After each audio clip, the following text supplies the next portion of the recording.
Tune in to the Entrepreneur Life Show with your host, Rose of McDonald Bookkeeping Services and Shamara Walker of SWHR Consulting. We bring real issues and resources to business owners and entrepreneurs, local and celebrity guests sharing their journey into entrepreneurship. Sit back, relax, and enjoy the show.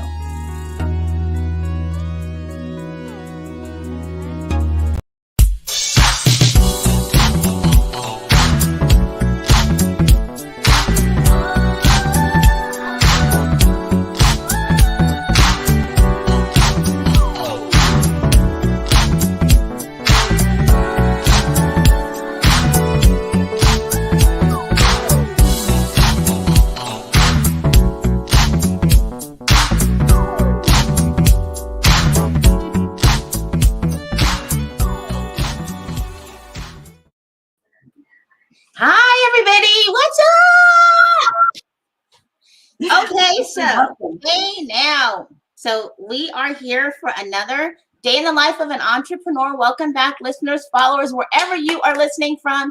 If you are one of our loyal listeners or followers on one of the many podcasts we're on, we always say thank you. We appreciate you. You're amazing for supporting our show. We want to start off by saying, the Entrepreneur Life Show, we bring real life entertainment guests, local celebrity guests, influencers, on our platform so you can meet them, connect with them, and of course, because they're just great people to interview, we want to start off by saying hey to our sponsor, Marketing Out the Box Media, down below. So if you want to get your marketing off the ground and get more visibility, check out Sean Maddock at Marketing Out the Box. And of course, you want to subscribe to our YouTube channel, to our show. Check out our webpage, the entrepreneurlife.show. And we have some really great guests. And I see a lot of you right now. You are I see you live on there tuning in. So just remember something. You guys can always comment, ask our guests a question, and make sure you comment on our show, on our YouTube channel, because if you might want to see a guest on here or something, we might be able to get them on here for you and check them out. Of course, and this is the Entrepreneur Life Show. Give us a thumbs up. So I'm your host, Rose, from McDonald Bookkeeping Services. I provide accounting services, and I am here with the fabulous, who are you, ma'am? Hey, everybody. It's Shamara Walker with SWHR Consulting, and we have a fabulous guest on our show today. I am ready. Hopefully, we're dressed to impress, So today we have Parker, who's dominated the world of fashion. He is a distinguished consultant, editor, and style influencer, building his brand, having immersed himself in technology, business, and fashion. His digital fashion and lifestyle magazine is a must to follow, guys. He brings inspirations to millions across the world with countless followers and subscribers, and he pushes into new arenas. So what is his secret? We're about to find out. Welcome, Parker, to the show. Hi, how are you guys doing? What's going on? Hey, Mr. Fabulous. Thank you for having me. I'm excited to be on today. We're excited to have you because I don't think we've had a style No, we've never had. And I actually have hired a stylist, personal stylist in the past. So let me tell you, I didn't think the importance of a stylist, and have I not talked about this? And when I hired somebody, let me tell you, it was, people used this before, it was a game changer. I thought I knew how to dress myself. I thought I looked good, what was good for my body, which was totally wrong. Everything I thought looked good did not look like I thought. Somebody else picked it out, so it was totally worth it. So anyway, let's go on with the show. I just had to say that because I think sometimes, you have to, sometimes we can have great style, personal style, but we sometimes need to get someone that sees things outside of us, because sometimes we have these internal things that keeps us from trying new things. And you need someone sometimes to push you into a new arena when it comes to silhouettes and styles that you may look great in, but you don't see it because of just past trauma with other outfits that look similar. So yeah, it's always good to get a fresh viewpoint on your style. So tell us, how did you get into this business? What is the inspiration into what Yeah, I mean, it's been a long journey. I got into the business first by having a magazine, and it was a fashion lifestyle magazine. We grew it, and this magazine was started so long ago. This was started like when I was in high school. It was so long ago. But the thing about it was that it really opened up so many doors for me. Just me being young and just like having this magazine, it opened up so many doors for me. And then from there, I got opportunities to dress people such as like Lizzo and J Balvin. And my inspiration was always to work in the business side of things. And I just kept developing it. Obviously, with the magazine, we didn't have the biggest team. And so there was times where I would have to get in front of the camera and do like interviews and all these things like that. And throughout the time of continuously, getting more experience in the business side of the world or the business, it just kind of all came together. And so, it just really transitioned from the magazine to then working with artists on styling them, then creative directing them. Then from there, we started doing some PR stuff for them, then some marketing stuff for them, and then it just kept catapulting into the next thing. And then here I am now. So. But how do you know you have style? I mean, okay, this might be a dumb question, okay? Because we all might think we look good and have style. You walk around and I know I've done this. I'm like, girl, what does she think she's wearing? But you think you look good. So how do you know that what you do, like that was your thing? How did you know that you were going to be good at it? Was it just like, you just had it in you, or have you just been kind of a person in fashion and went to school where you just kind of have that personality? Yeah, when it comes to like the style and stuff like that, I don't really do any styling anymore. It's been years now since I like officially styled, like, professionally. I get athletes that reach out to me often on social media that will ask me to dress them. And even sometimes some like celebrities will ask me to dress them. But I think what it really came from is I just had personal style. I grew up and I was really, really overweight. I believe like in high school, my max weight I got to was like 340 pounds. And it was always hard for me to find clothing. And at that time, we didn't have like the H&Ms and the Forever 21s that had the big and tall clothing. Although I wore my weight differently because I was always a taller guy. It was still, I was a bigger boy. So it was hard to be fashionable. So I was, in combination with making my own pieces or getting stuff from a thrift store and then like making, doing it up. And then also compensating with a lot of accessories. It just kind of curated a style and people start to know me for that. And so I just think what it was really just having the organic approach for myself and having a love for style for myself. And then offering, my, I guess my viewpoint to others. And so it just kind of really happened. It wasn't something I was trying to do. I wasn't like, oh, I want to be a stylist or I want to work in the fashion industry per se. It just really kind of chose me because if it was up to me, I would be a dermatologist. Yes. So it just kind of chose me, and I think that's how life is. You have to go towards the line of least resistance. Right. And so when you're working towards something, if something else is pulling you this way and it's also coming very easily to you, kind of go towards that because maybe that's what the journey you're supposed to be on. You can still work on the other stuff, but I love that. So what did you feel?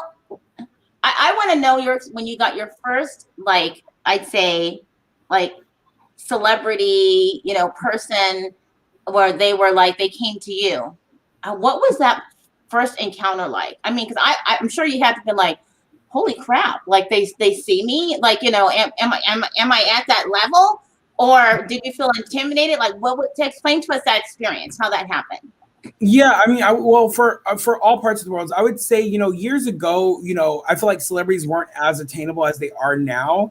I think that's the beauty of the social media world is that people don't have to travel across the world to do an interview with like a daily talk show. They can, do it from their bedroom. And this is pre-COVID as well. So this is the beauty of social media and things like this and these platforms like this. But at that time, that wasn't really a thing. And so for me, my biggest like whoa moment was when I got an opportunity to interview Lady Gaga. And Lady Gaga was like the biggest thing since sliced bread at that time. And so I was like, wow, like my blog is like able to work with her. or like my magazine was able to work with her. And then from there, you know, later on down the road, we got the opportunity to work with Lizzo as far as like styling her. And so I was like, oh, this is really cool. I believe in this girl.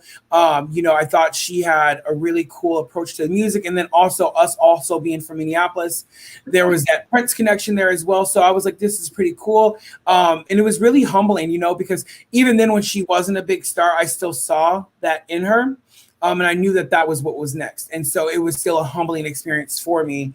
So yeah, I mean, I think anytime I get a chance to work with anyone that has accolades in their world, I'm always humbled. I'm humbled to work with anyone, to be honest with you, because you know, we all have things that we could be doing with a million other people. So to have the opportunity, it's always a blessing. So do you have a preference in the body type that you prefer to style, or do you just style any body type? And how comfortable are you with, being able to identify what they truly would look good in? Yeah. Yeah. So you know what? I have I have a big background in technology. So my approach to a lot of things is I'm able to actually do a lot of Photoshop. Like, so I can work with someone, take a picture of them, and then like go home and go and edit photo or edit clothing on them to see like what it would look like on them. Can I get a better idea of like, what works for them and what doesn't work for them based off the silhouette. So I think that helped me a lot. And I don't have a preference on a body type at all, because at the end of the day, style can't really be bought, right? Like people think that they have to go and spend, $5,000 on an outfit from like Gucci, and then that means they are fashionable and they're stylish. But no, you can't really, just because you're wearing a label doesn't mean that you're fashionable, right? So, yeah, and so my goal is to always show people that you can get the same look for less, and also sometimes look better.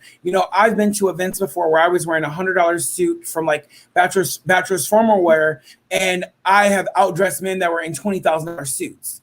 And so, you know what I mean? And so that just goes to show you, it's not about what you wear or the name you wear, it's about how you wear it and the confidence. So I'm willing to work with anyone. I think the key to everything when it comes to style and just in life is confidence, inner confidence.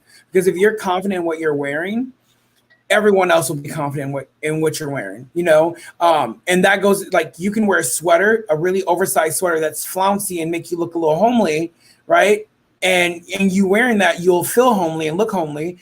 But if you're a person that's confident, you can put a belt on it and you can take that homely look and make it fashion. So I'm all about mixing it together.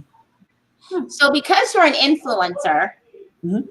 do you feel that because that you have a certain, I guess, how to say, you have to uphold to certain people and style, and because influencers, I mean, are like celebrities. So because of that, do you find that people are inboxing you a lot and have certain expectations of you because of what you do, and so many people are following you? I mean, you have to keep up with the fashion trend. You have to keep up with the style. It's like you can't make a mistake. You know what I'm saying? Yeah. No, I totally understand what you're saying. You know what?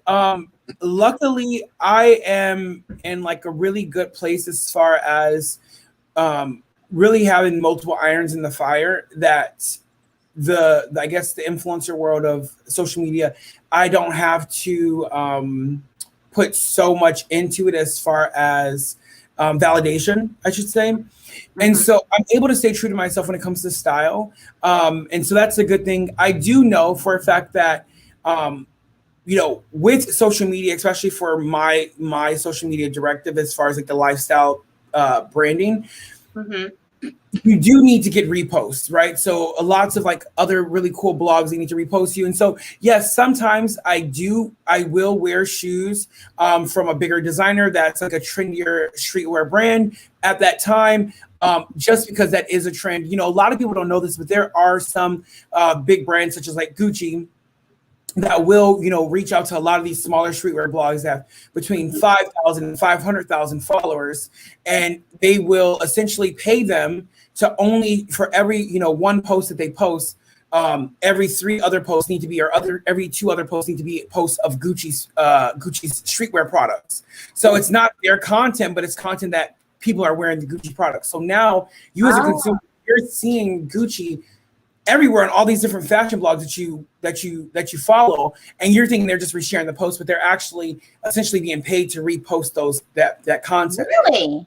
Yeah, so there's a lot of fashion brands that do that now, Dior, Prada now, and that's crazy because originally before streetwear style was not desired, right, by the fashion world, but now they're noticing that streetwear is like the trend, and streetwear is the way to go, and those streetwear style people are the voice on fashion. It's no longer the traditional Vogues. It's no longer the traditional Marie Claire magazines.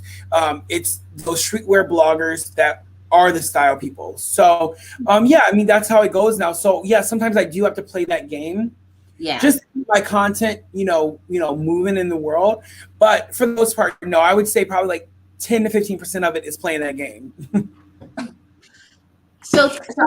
Okay, so my next question. I'm sorry, I'm asking all the questions. I'm going, Shamar. I'm sorry, because I've been watching your videos and stuff, Parker. Your interviews. I was just waiting for Parker to come on the show. Everybody, Parker. Okay, go ahead, Shamar. I'm just all jumping in. No, I really was going to ask.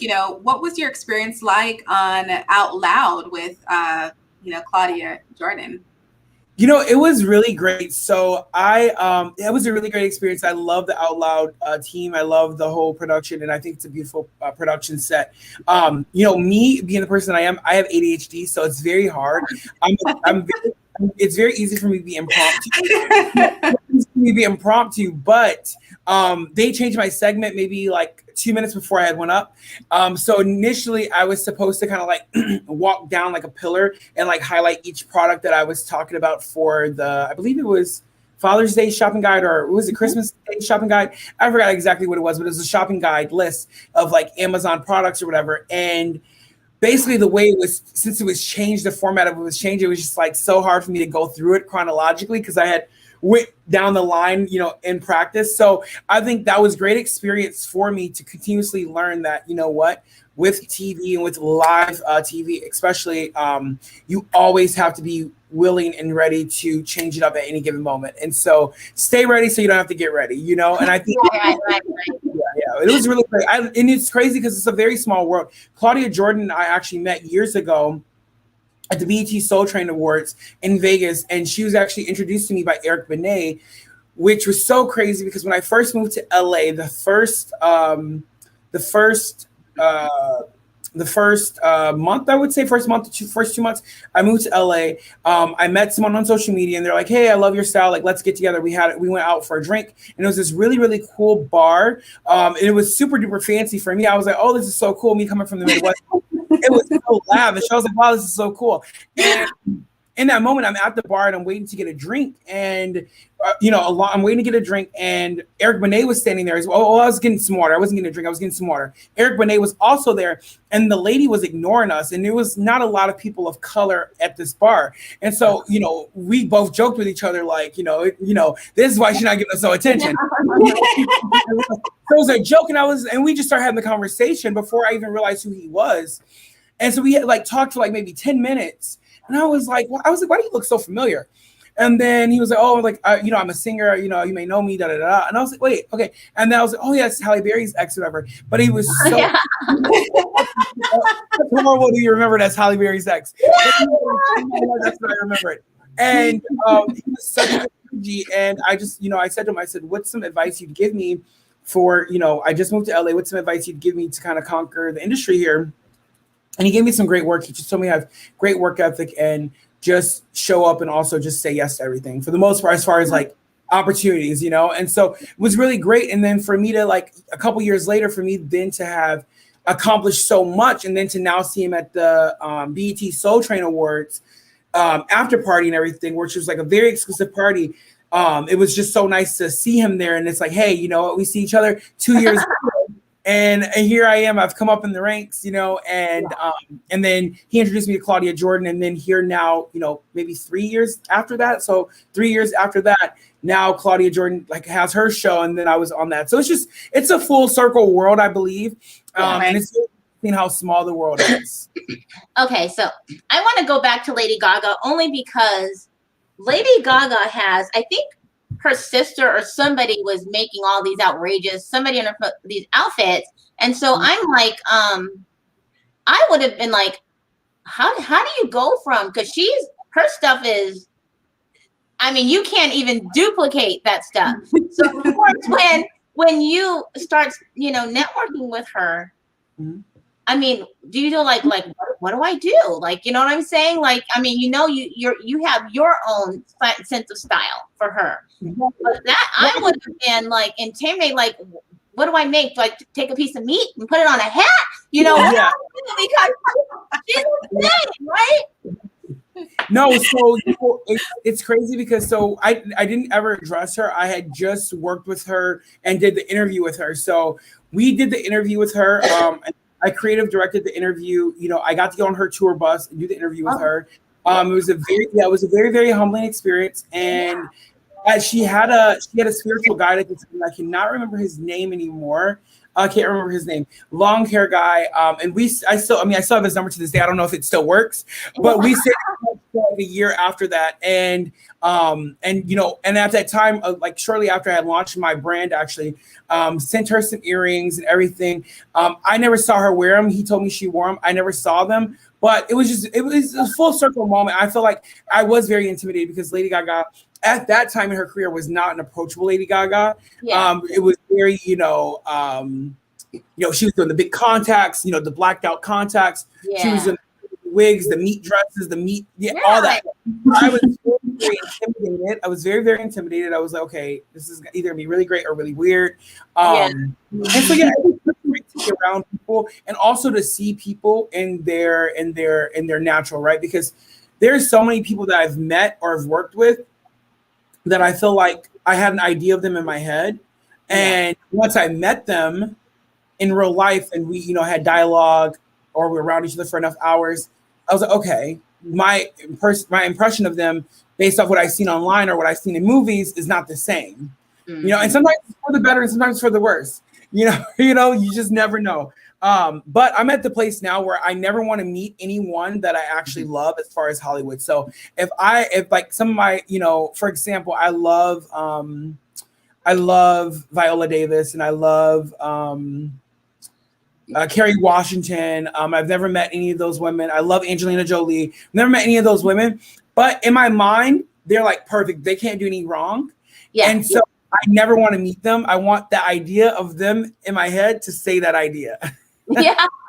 Okay. So now, as you see, obviously we're very virtual. So unfortunate. It looks like, we're going to be virtual longer than we even anticipated. So that being said, because you are this influencer, I'm sure people come to you and, you're an editor, it might be a magazine. I want to share your website just so people can get the real. So if you are listening on your podcast, obviously you're not watching live, just make sure you come to our YouTube channel and or our webpage. You can actually see everything that Parker's all about, because just talking about it isn't enough without sometimes seeing what he has going on.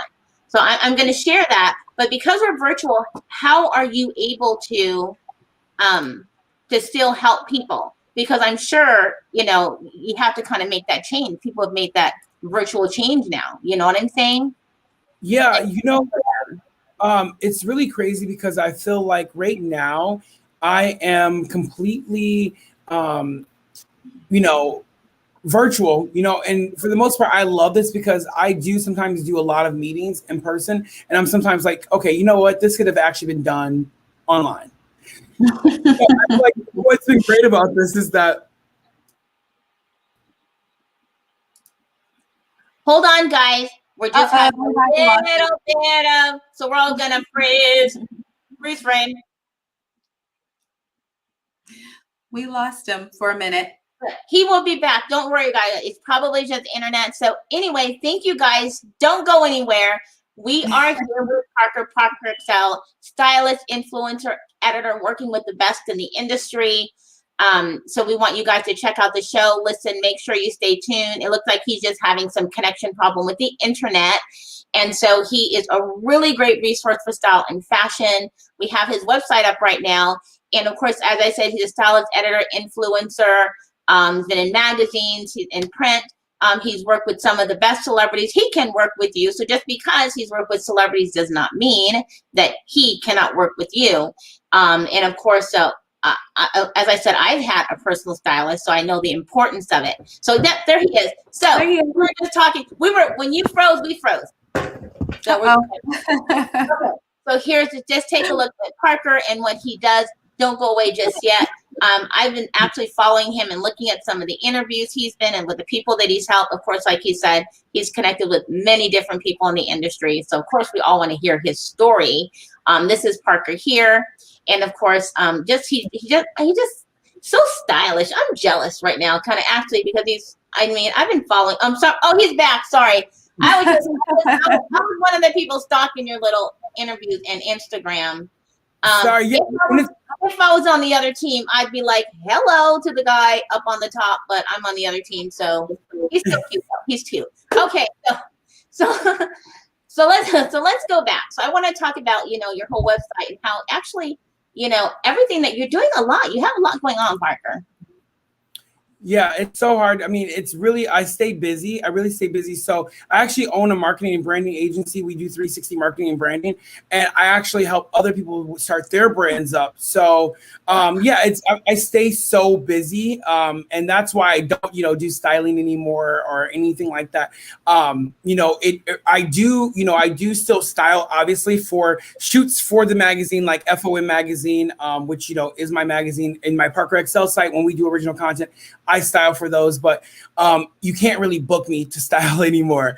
But it's one of those things. It's one of those things where sometimes you have to go towards the line of least resistance, and I really do enjoy helping grow people's brands and businesses. So that's a fun thing for me, and so that's like where I'm sticking my energy at.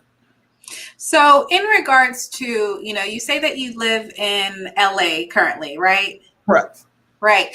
So I just want to understand, because I know in fashion, it's, overseas, there's that different type of fashion in New York, and then there's LA. So where do you, in terms of the combination of how it works, like, do you just fly to all these different locations to kind of be in the know-how of what's going on in the fashion world? Or is it more central to LA or more central to New York or overseas? How does that kind of work for you? Yeah, well, I attend all fashion weeks. I attend, not all of them, but I attend LA Fashion Week, New York Fashion Week, and Paris Fashion Week. I will say this is that LA Fashion Week, as far as experiences, so LA Fashion Week, you'll see your favorite celebrities at the fashion shows, but the fashion shows won't be the best, and also the coordination and organization won't be the best. New York Fashion Week is always seamless, timeless. They're always on top of everything. Boom, boom, boom, boom, boom. But also, I feel like New York Fashion Week is also very critical, and they're not so basically you can be invited to a designer show and sit in second row, and then, they can decide the day of, like, you're no longer sitting in second row, you're now in third row or fourth row, but in Paris Fashion Week, they don't do that. In Paris Fashion Week, you get there, they give you your accolades when you show up, and say you're not even accoladed to be in front row. If you come there and you are just, whoa, they're like, you know what, we need to bring you to front and center. And I also feel like they have the best parties too. And I think that Paris Fashion Week, I've met some of my best connections in Paris Fashion Week. I feel like I met Jack Ma, which is the founder of Alibaba, the Alibaba Group. I also got to meet Sebastian Bernard, I believe is his name. And he was, and I just feel like overseas, the experience with networking is different. I feel like it's more genuine, where I feel like in States, everyone's trying to sell, everyone's trying to need something, everyone's trying to network, and it's too much networking that there's no networking being done. So I mean, so true. Yeah, so for me, I like to go wherever the fashion's going to be. I'm a lover of style and fashion, and I love to get inspiration. So going to these shows, those are my things. Everyone has their thing, right? People love to, some people like to drink, some people like to smoke, some people have a shopping addiction, some people have these different things. We all have one thing, whether whatever it is. My one thing is getting dressed up and getting stylish and going somewhere, every once in a while. So it's a good medicine for me to kind of get out and go to these events. But for the most part, I just travel wherever the style and fashion's at. I bring it there, and if it's not there, I'll bring it to the location. Like when I was in Morocco, I did camelback ride. I went camel riding, and I was like, you know what? We're gonna go camel riding, but we're gonna make it fashion. So I made it like a Chanel camel ride. And, yeah, you can imagine the guys in Morocco were like, this guy is so crazy, so extra. So you said that you have a branding and marketing company. I'm gonna bring that up. Yeah. And so I want to just understand, like, what do you do for the individuals that do need that branding and marketing help? Is it overall branding of their company, themselves, and like a whole encompass of everything? Or is it just more focused on themselves and then the business? No, so it's 360. So basically it's overall with the customer or client or whatever they need. So essentially, like right now, I'm working on a project right now with a lady that is a single mother, and she's actually getting ready to, she lost her job, so she wants to start an online site. I actually did something similar for my sister, and that's why this woman knows about my business. I don't necessarily market my business a lot on social media just because I get a lot of business from referrals, as far as like I did business with this client and now they refer me to that client. And so we stay pretty busy. We don't really need, we're a small team of 4. So it's not like we're not going to have 40 clients on retainers. So, and so for example, she's in the Midwest, and here in Los Angeles, we do have like the wholesale marts where we have like the vendors and stuff like that, where the prices are sometimes, they're sometimes comparable to like China prices.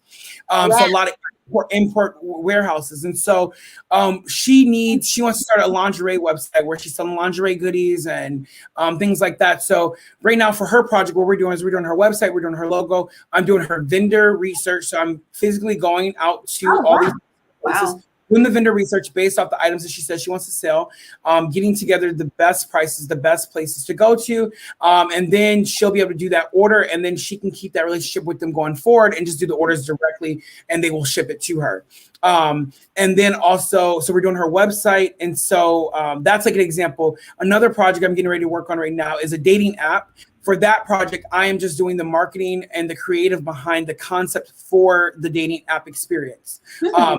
And so I can't really talk too much about it because of the NDA, but my goal for the dating app is to keep it simple, clean, and just separate them from everyone else, because there's so many dating apps out there, but they have some really cool key components to their dating.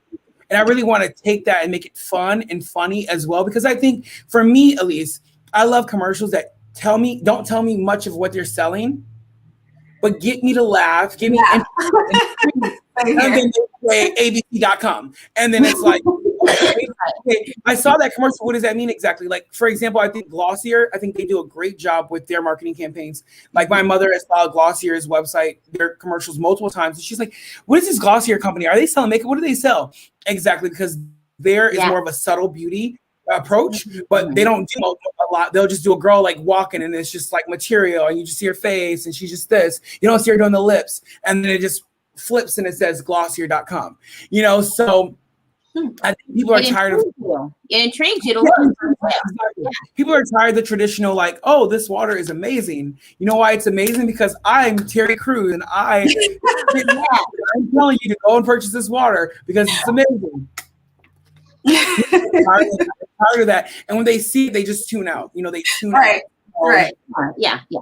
Yeah, I mean, a lot of commercials do that where they're bringing in the celebrities. I mean, there's nothing wrong with the celebrities in the commercials, but sometimes it's like, and I think the beauty about it, original, Yeah, and I think the beauty about it too right now is I feel like there's a change in the advertising and marketing world. They're not necessarily per se reliant on celebrity endorsements as much, which I think is a great thing, because it will give those traditional actors and traditional people that's in that talent world those gigs and those opportunities. Like I have a friend, she did a Google commercial and she made over $25,000. And typically, they were doing, before when Google was releasing their products and rolling out their products, they were doing ads and they were only using like celebrities, right?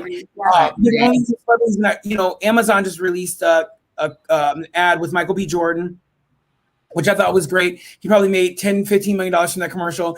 But it wasn't based off of his character, which was so interesting. It wasn't based off his celebrity of Michael B. Jordan. It was just, them sexualizing a black man, which was like, you guys could use any other black man and gave him the opportunity. So it was just it's interesting to see how, the industry works. But yeah. And now influencers are getting paid, so because influencers, people are going to influencers now. I mean, they're on everything. And because, of course, you started off styling and being a celebrity stylist and helping, people like myself and to Lifestyle Magazine, to now you've kind of transitioned in a sense to branding. Because of that, I'm sure people can see that you're able to utilize your influence for their brand. This is my assumption. So of course they want to work with you, but they're just like, when you work with an influencer, you think, well, damn, let me work with them because they have all the connections or the visibility. So I'm sure that enhances why people would go to you. Now, are you looking just for people, or do people go to you who are just in the industry of fashion? Because I see a lot of people saying, looking for a vendor list. How do I promote my fashion line? I see so much of that on social media and people on Facebook, like doing that all the time. No, it's crazy. Actually, most of my clients are all from all walks of life. Actually, I had one of my clients, which she's no longer my client. We still work on some things with her, but we worked with her for 2.5 years, and she's like one of the #1 human rights attorneys in the world. And Abby Jollis, and she's actually like one of the only female indoctored into the national human rights law. I forgot what it's called. Council. It's been a while since we worked with her, a few months. Actually, we stopped working with her when COVID happened. But yeah, so, and I've worked with her for years. She's great. And we did a great work with her as well. At the end of the day, I tell people all the time, when it comes to business and marketing and branding, the only thing that changes are the variables, right? So the person or the product changes, but the things that don't change is like marketing it, right? Because depending on their age audience, maybe it's better to market them on a radio platform or a blog platform if they have an older audience, right? Mm-hmm. Or if they have a younger audience or a middle-aged audience, their audience will primarily be on Facebook or Instagram. So it's just, once you know those key things, it makes everything else easy to put it in there. And I really don't get, I don't necessarily put my personal persona into any of my clients' brands. Actually, I kind of keep those things separate for the most part. But with working in the magazine, growing the magazine, doing the stuff with the styling, all these different things like that, you meet so many people from so many different walks of lives because you're at these events, these galas, these BFA galas, you're at these the humanitarian galas, you're at all these different galas and you're meeting all these different people from all these different walks of lives. And I just add that into my internal Rolodex and or into my actual phone Rolodex. And that's something that I can utilize for my clients for the future. And that's how the marketing and branding became, because it was so organic for me, where I was just connecting friends and family with these people, and it became a full-time job where I was like, whoa, this is a lot of like, and it just seemed like the next progressional thing to do within my career. So do you like being, a business owner, essentially kind of moving into that space and being able to bring people on your team and develop them into what you want them to be in terms of helping you grow your business? Yes, I love it right now. It's so crazy. I have my brand, as you know, Truth Black, and we have been growing that like crazy. So it's been so interesting because originally when I launched the brand, I only wanted to sell accessories. I also only wanted to do really, really like, staple piece accessories. And so that was really cool. And then at some point it's like, okay, people need more to shop for. They need more items. So then we went into developing clothing and adding clothing to the brand, but I wanted to keep true to my brand, which was black and white and metal tones. So I didn't want to, add color into the brand per se. And now the next progressive part of it is that I am starting to do collaborations with other people. And when we do the collaborations, we are then adding colors into the brand through those collaborations. So it's really cool. I had really cool 2 apprentices. They were twins that was working with me for a couple months or a month and a half. They were really great. They added a lot to the team. And And then I had another assistant, DeAndre. He did a lot. He did a lot of great stuff. I think what was really interesting about this is that you realize how hard I already know how hard it is because I've worked with a lot of clients and I've done the ground up for them. But when you are doing it night and day and living it, and you have to be on the phone with manufacturers at 2 a.m. your time, 5 a.m. your time on Skype. Right. You have to, put in production underwear, and then the underwear don't fit properly, and then you have to go. Yeah, it's a process. And so there's a lot of trial and error with it. And then also still trying to stay true to yourself while also still feeding to the world that we live in, where everyone now, they don't really care about quality per se. They more care about the look, and also can they afford it, and also competing with fast fashion brands. So like, for example, my shirt that I have on right here is actually from my brand truthblock.com. And this is a design that I designed. I designed this during COVID because I was like, I want something that's stylish, comfortable, but still hides the weight that I've been gaining during COVID. And that's how I got to this shirt design. That's how I got to this shirt design. And the shirt design is amazing. It cost me about $45 to have each shirt made. And I believe on the site we're selling for like $110. But we've gotten some backlash about the pricing of the shirt. But people don't realize, $45 for making one shirt is actually really expensive. It's very, very expensive. Yeah. The Jordans that some of these kids are buying, cost less than $2 to make, and you're willing to pay $300 for it. So, it's just very interesting to see what people are willing to put value on, and then also to see that people will put value on it if a celebrity wears. And I already knew that from just working and branding stuff, but I didn't want my brand to be built off of celebrity endorsements, because with brands that are built off of celebrity endorsements, typically once celebrities stop wearing their stuff, the brand starts to fade, because the audience that was the audience that was interested in their brand, they were only interested in the brand based off the celebrity endorsement. They weren't interested in the brand based off the brand's or the brand's foundation, right? And so I wanted to build a core audience that was actually is actually interested in the brand's core foundation, i.e., the metal tones, the black and white. I want people to be like, where if I need something black and white, there's only one place to go. I want to see the authority of black and white pieces. Let me actually show you one of my new designs, actually. Oh, how ironic! And we're wearing black and white. This is actually one of my new bags. Ooh, that's nice. I like that, like tote kind of style. Yeah, and then you can actually, so you can hold it like this, or we has a strap you can wear. You can wear a crossbody bag. I like that. Really something that's still going to be masculine and also feminine at the same time. All you, huh? So this is all you. So wow. This is my brand Truth Block, and I had a bag that I released earlier this month, which was the same style. It's a little smaller. It's about maybe 2.5 inches smaller. And it did really well. And so this was like the next progressive piece to that, which we're going to offer this in black and in white. So I'm excited about it. I'm excited. And I've noticed too that I've been having a lot of success with underwear and purses, which is crazy because the underwear and purses are kind of new to the brand. So, it's interesting how we can sometimes have an idea of what we want to sell and what the market wants. But it goes back to sometimes you have to take a different approach from yourself, right? And so, yeah. I'm sorry, because when you said that, I had to go to the website. I just had to type it. Yes. I'm quick on the key. So yeah, you have a lot. You actually have a lot going on. So it shouldn't surprise anybody, obviously, because being a stylist and of course an editor, why would you not then at some point in time, I was going to ask, about coming up with your own line, your own brand. And, I kind of wanted to get back to when you said like helping other companies and brand themselves. And one thing I never thought of is, because I see a lot on social media and people trying to sell their stuff and get their own line out, whether it's makeup or clothing line, you said about the age difference is a difference of where you market.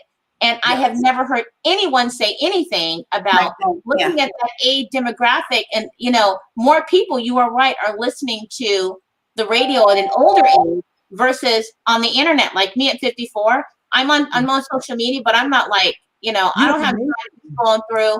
I'm in my car listening to the radio. I'm working. I'm listening to a podcast or the radio or NPR or something like that. Yeah.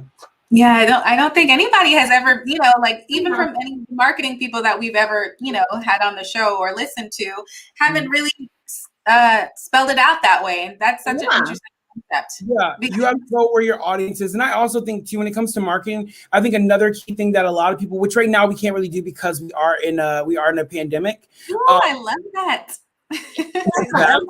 I love the first one. So nice.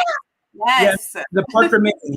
I think right now the thing that you have to do when it comes to approaching marketing is right now people want to be a part of the journey. Also, people want to also have that more personal touch to it. They want to have more of a personable experience with you as a brand or a product, because they are so used to seeing stuff that's not that is very like buy. And so I tell people all the time, like, go out there, get to know customers, go and do pop-ups at any possible place you can do a pop-up at. If it's a free pop-up, don't worry about if you're gonna make sales. Just get the brand out there, get out there, talk, let people know about the brand, because you just never know what one person will take to make the brand pop off. Oh, that's cute. No. And your prices, I have to tell you this, your prices are extremely reasonable, because I purchased a bag for like $300 and I thought that was pretty good being on a budget. And so all of our products, I will tell you guys, is all of our products are all vegan leather. They are not real leather. They all are vegan leather. I think that is one of the downsides, but we do use the top quality vegan leather process. So, the patina process is still very comparable to a real leather bag. But this is something that everyone is into being more conscious when they purchase items. Yeah, vegan. We launched a brand about 2 years ago. We were kind of doing it before everyone was like, oh, I want to be vegan, We were doing vegan leather before all that trend. But, this is neither here nor there. We're the authority on the vegan leather. This is pretty awesome. This has nothing to do with the show, but these are some great models, by the way. I just thought I'd bring that up. Just down here. So thank you. Yeah, nice looking. You know what? And I do get sometimes I do get trolls online that will say, oh, your brand is named Truth Black. Where's the black at? And it's like, okay, first and foremost, the word and name Truth Black does not have anything to do with like an ethnicity group, right? Truth Black is an all-inclusive brand. Secondly, people have said, oh, you don't use models of plus size. You don't use this. I have literally done so many shoots of models of plus size. The thing is that I literally open up the opportunity to shoot with the brand on my social media so many times that I literally will do about 2 photo shoots a week. So the content that they may be seeing at that moment may not be of a person that's a plus size person or a dark skin person, because we shoot so much content that we switch out the photos, Right. But yeah, I mean, listen, at the end of the day, when it comes to me, when casting models, it's not about your look, it's about your confidence. And if you have the ability to put on my pieces and rock it and be able to still tell a story.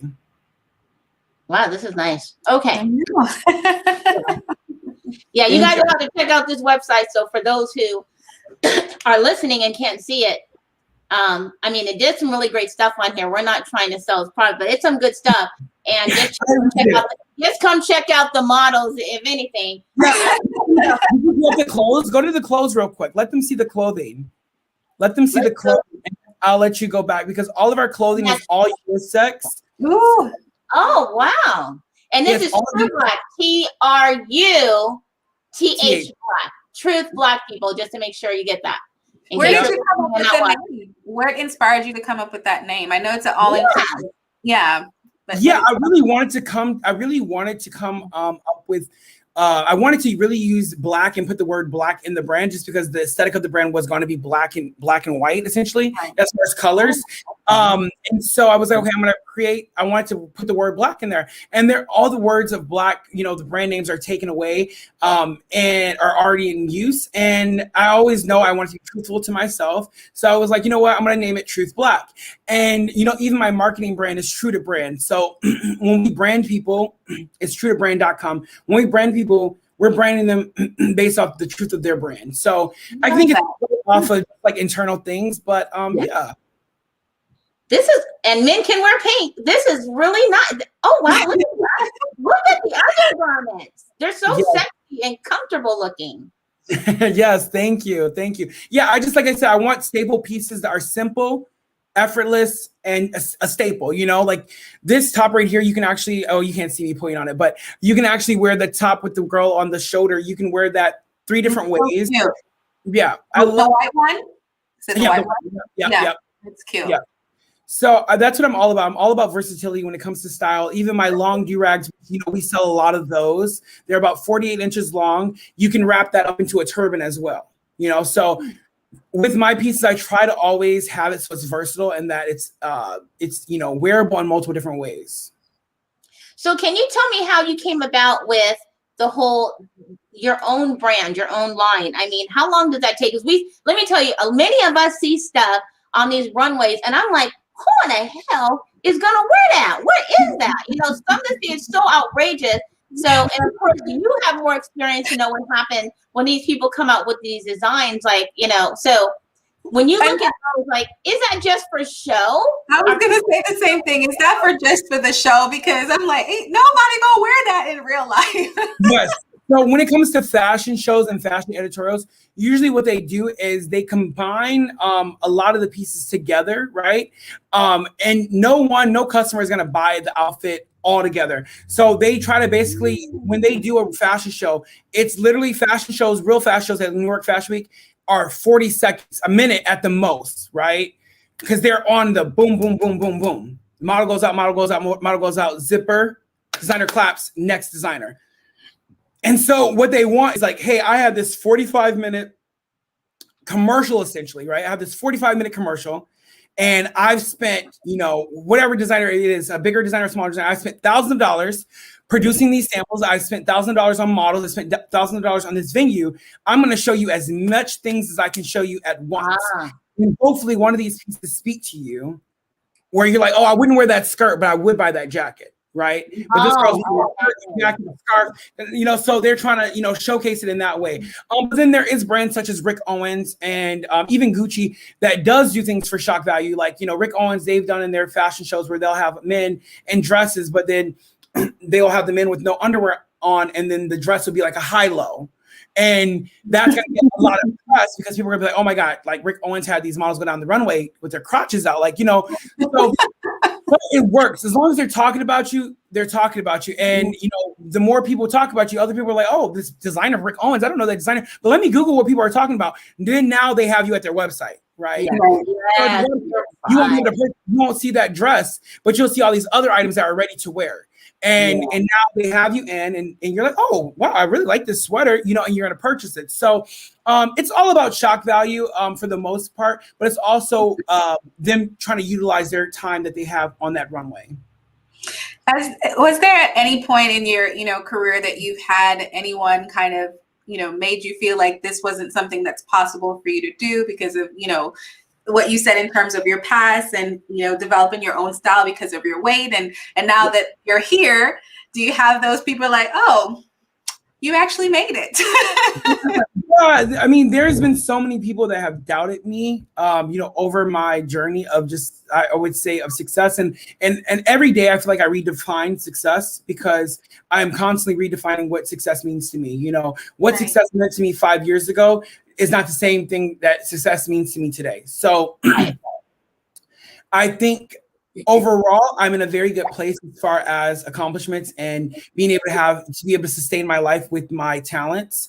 And so, you know, in my mind, I'm like, okay, I'm successful, but there's still more things I want to do. There's still more outreach I want to do. But yeah, there's multiple people. I've been to fashion shows before where big celebrity PR people have told me, I was personally invited by the designers, where big people who have told me, oh, he doesn't have the look for front row. You know, I was invited to sit in front row. I've been told I don't have the look for front row, and I've been escorted out of front row before.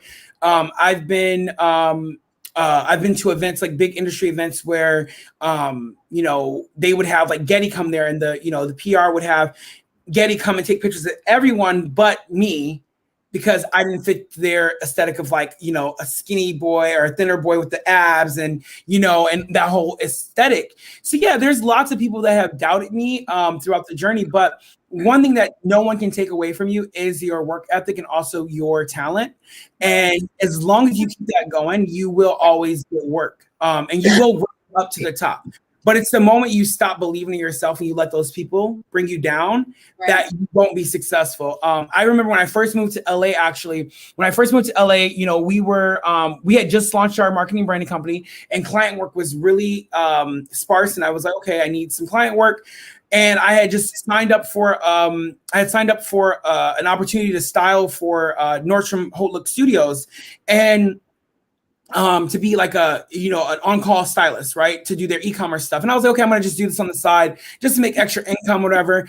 And literally I was getting called in every day.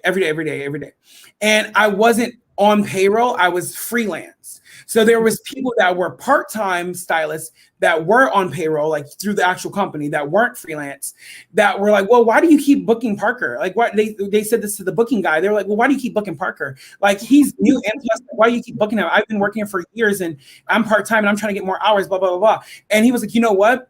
One thing about Parker is that he may not be, his styling is great or his styling is okay. It may not be like, oh, whoa, the craziest best stylist ever. But one thing about him is that he's dependable. He's not going to call off. You know, you guys like to call out. And I'd rather go with someone that I can rely on better than someone that I have years of experience.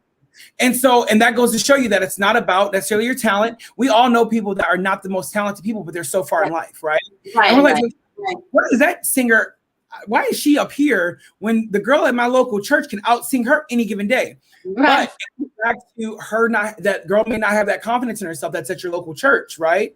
And then the girl that does have the confidence, like Cardi B she's a rapper, but she's a rapper that's a machine. She doesn't write her own raps. You know what I mean? It's traditional for someone to have a ghost writer for singing, but not for rapping, right? Because rapping is not about vocals. It's about your way to put words together and make it together. Yeah. And so she was able to become a machine, but Cardi B has that confidence that you can't tell her nothing. It works for her. And that's why she's an example where she may not be the most talented rapper on her own, right? But she has that confidence. And so, I mean, it just really comes down to, I feel like the confidence. And yeah, I have had so many people that doubted me. Even so to this day, people that doubt me, people that, call me their friends. I'm not their real friends. I feel like the biggest support that I have are people that have never met me online, which is so crazy. So crazy. All my clients, when I help them launch their brands, they're like, oh yeah, I want to start a line because I know I have so many friends that will support and buy my stuff. Yeah, I just know that already when I launch it, my 500 closest friends are going to purchase something. I'm going to make $500 in sales, in day one. And they always learn that the people close to you will be the first ones not to purchase your stuff, Right. Tell us about it, huh, Rose? Listen, which is sad. And I think it also goes back to everyone and their own internal critics. So, especially for people, we have our grandparents or our grandmothers or our parents, they were told that they couldn't do something that they wanted to do that was non-traditional. Right. And so internally they think that they can't do something. So now they want to push that off onto you now that you're an adult and vice versa. And it's not because they don't really believe in you. It's just because that's what they've been told. And that's how they've been programmed to think. And people have been programmed to think like, oh, well, that shouldn't be successful for me because I didn't have the opportunity to be successful. So I'm not going to support that because it won't be successful because it's an internal thing. And sometimes they're doing it subconsciously, but you just have to, you have to stay true to yourself and continue to grow and not let those people keep you down because it really is very, very hard. Old Parker definitely used to cry so much. And I feel like this Parker now, like I haven't cried in like 5-6 years. I'm just like, oh my God, am I a robot? Like, am I a robot? But it really does toughen you up with people telling you that you can't accomplish something. And like I posted on my Truth Black Instagram page, it was like, when someone tells you can't do something, do it twice, take a picture and then send it to them or post it on your Instagram or something like that. I love that. Okay, I'm gonna try that. Yes, I want to say, how did you know when you were ready for your own line, your own brand?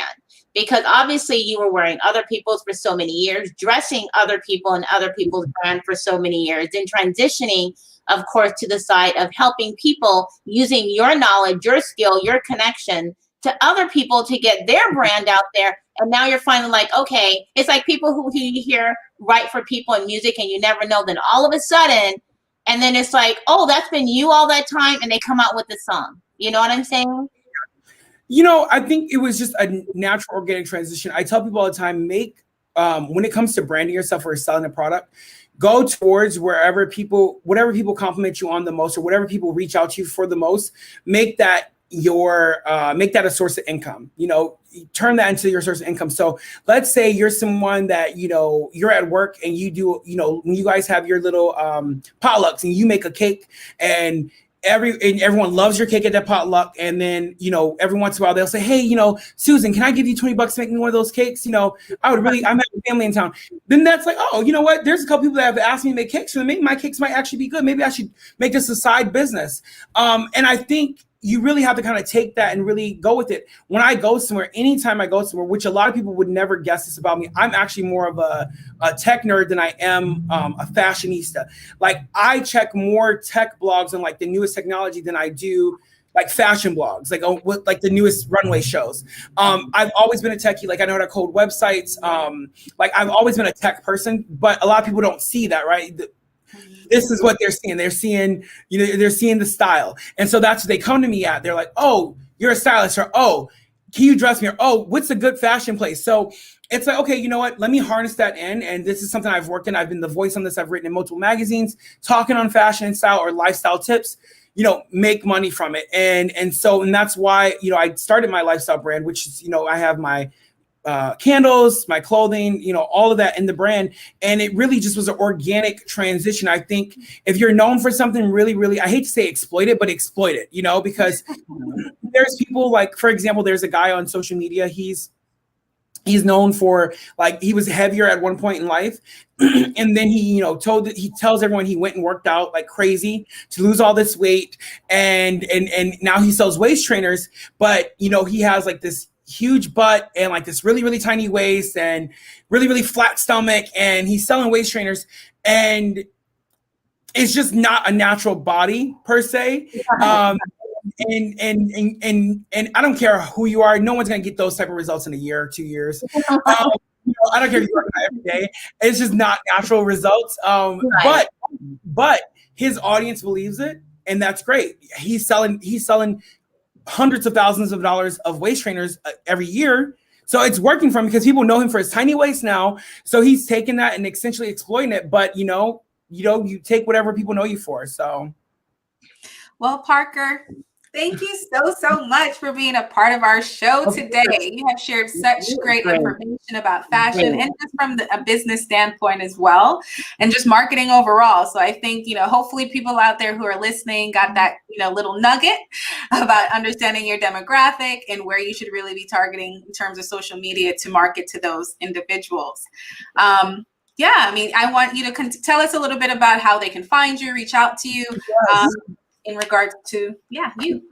Yes, well, you guys can reach me at www.parkerxl.com. You can read the blogs. You know, I post, you know, lifestyle tips on there. Also, we will be rolling out an app soon. In addition to that, you know, you can check me out on Instagram at ParkerXL. I am kind of on a sabbatical right now when it comes to posting my personal content. But, you know, I am still on my stories. I am still reading my messages. So reach out to me there. And usually if you go to my website, ParkerXL.com, you can find the links to shop my products as well. Thank you. Thank you so much for being on our show. We loved it. Thank you. This is great. You guys have such energy. I felt the energy from through the And thank you so much. Thanks for being on the show. Yes, have a good one, guys. Thank you. Bye. So, hey, everybody. So thank you guys for tuning in and watching our show, the Entrepreneur Life Show. And of course, everyone who's been listening, please be sure you continue to follow and subscribe. Check out our calendar. Visit our website, entrepreneurlife.com. Show. If you follow us on social media, you'll find the website. You'll check out the calendars. We are so like busy and booked. Up until May, right? Oh gosh, we have so many great guests coming that you guys that are on there now that you don't even know about that are even coming out until May. So I mean, we are so excited that people are coming to us. When we first started and we were looking for great guests, and we have so many people that are literally coming to us now to be on our platform and our show. So please subscribe and, comment, tell us what you think, if there's someone you want to see that maybe we have something we haven't covered. We try to cover everything, right, Shamar? We try to cover as much. Yeah, we try to, for sure. Yeah. If there's any topics that you guys think that, hey, I want to hear about this on the show, please write us. Please let us know. We definitely want to get great guests to be able to share that knowledge. Yeah. So subscribe to our YouTube channel. Go to our webpage, entrepreneurlife.show. Subscribe on one of your favorite platforms. Give us a thumbs up. Comment. Tell us what you think, because we want to hear from you. And we will see you. I think we have a show next Thursday. Check out our calendar. You'll see, and then you can get notifications because we have a lot of shows. We're gonna be busy. Okay. Busy. But thank you so much, everyone. Bye. Next time.